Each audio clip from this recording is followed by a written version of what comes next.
from Birmingham. I've lived here all my life, and lots of my family have worked in the motor industry around the Midlands. I'm seeing and that's probably what they're saying there is what they earn every week. The factory had closed in 2005 with the loss of 6,500 jobs. I made a real comprehensive set of photographs, which actually all the contact prints are up on the wall here. And that was of just all parts of the factory. I just thought it was really important to try and create a record of that time. It's such an integral story to recent British history. In this glass-fronted cabin on a car park, as we are, every day that I'm here, people just poke their head through the door. You start having other conversations about what it was like to work here, and I think, in a way, they become slightly more meaningful conversations, or than when you sit people down specifically to talk about that. The project sort of splits in three parts. There's the mechanical element of doing this thing.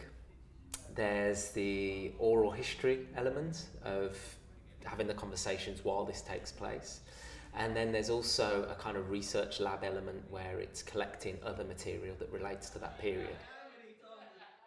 Well, specifically interested in the period of 1979, which was the Thatcher election in the May of that year and the sacking of Derek Robinson, who's known as Red Robbo, who was the union convener at Longbridge, was in the November of that year.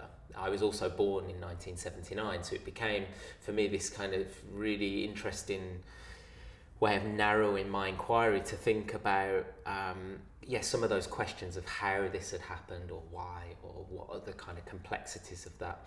So I started to research around that time, and also analysing some of Thatcher's speeches from that time.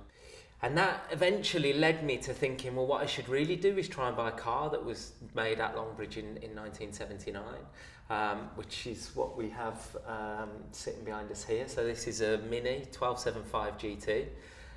And what I'm interested in is that this car was kind of born in that tumultuous period. And I think we're still dealing with the ramifications of things that were started at that point. So this isn't such a kind of nostalgic or retrospective kind of view of things. Actually, it's a way of trying to understand things that we're dealing with now through looking at this object that comes from another period, and looking at the kind of the politics and the attitudes that were pervasive at that time, and how they might help us to understand things that we're dealing with now about labour relations, about the market, about all those things.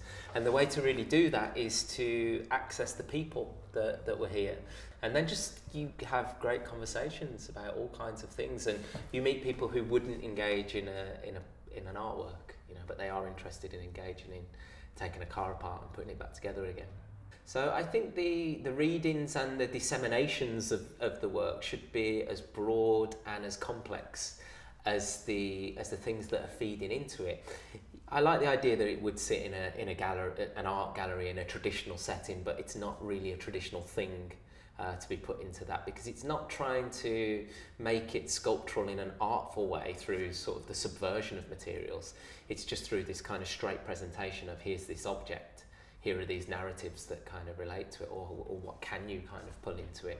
So yeah, I hope that when it's finished it will defy a definitive reading, and actually, it certainly won't be this didactic thing. It will have this complex set of associations and readings that, on one hand, you will be able to look at it and hopefully think this is an incredibly well restored Mini.